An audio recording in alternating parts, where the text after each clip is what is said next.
Thank you very much for staying with us, and a very warm welcome to those who've just joined us. This is All Angles on eNCA.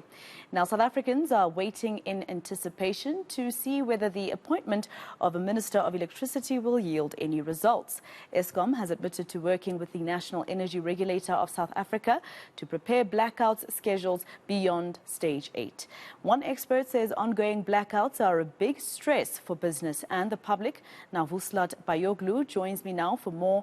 He is the MD of mining investment company Menar. Thank you very much, Vuslat, for your time here on eNCA. I just want to start with some advice because we just spoke to another expert just before the break, and he was saying it is possible to come off the Eskom grid completely, but it's going to be very expensive. What would you say households, people who want to stay electrified in their homes should get between solar system and an inverter? Because an inverter, I understand, still would need Eskom to recharge, right? Right. Look, first of all, it is possible for the households, but then it's all about who can afford to do that.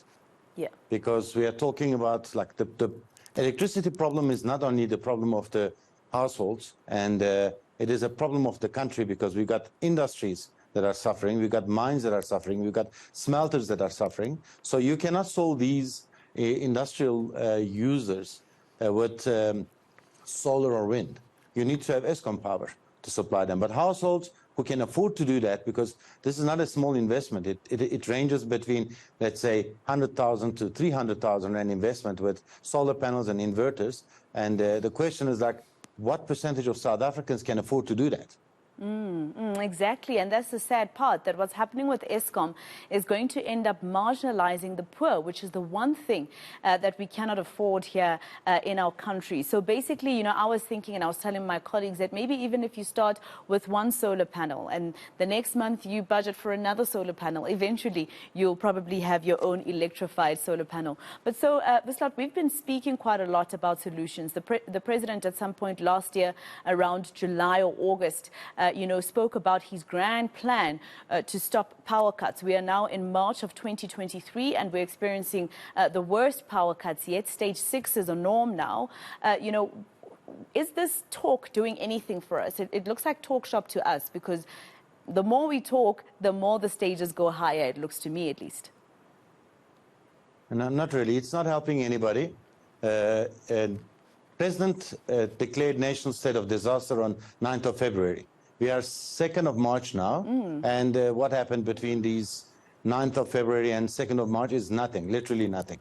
And I think people are really stressed. I mean, businesses are stressed and individuals are stressed because Stage 6 is not theirs. Now we're going to Stage 7. We're going to Stage 8, and they're talking about a potential blackout. These are very sad scenarios that we're talking about South Africa, because we have infrastructure, we have power stations, coal-fired power stations. We've got a nuclear power station. Which is switched off at the moment. Yes, that's also a problem. But we have base load capacity. But instead of dealing with the base load capacity, South Africa derailed its energy policies. And then we talked about how can we do just energy transition. How can you talk about just energy transition if you can't have base load? Simple. And when people talk about it, it's, they sound very technical. They think, look, we can fix it. We can take you out of the grid completely. Sorry to say that, but I think that a lot of people are misleading South Africans. The reality is, if you look at China, they are producing 90% of the PV, solar panels.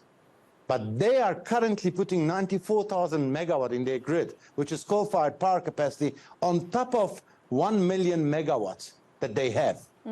So they are selling solar panels to us, and we are thinking we're going to solve our problems. But actually, we are sitting with a massive problem because our base load is not sorted. And it's also sad to see we are trying to close coal-fired power stations. We closed Komati Power Station. We want to close Arnott, Camden, Andrina. Why? These are operational power stations. They are licensed. They have been invested heavily. Why don't we fix them?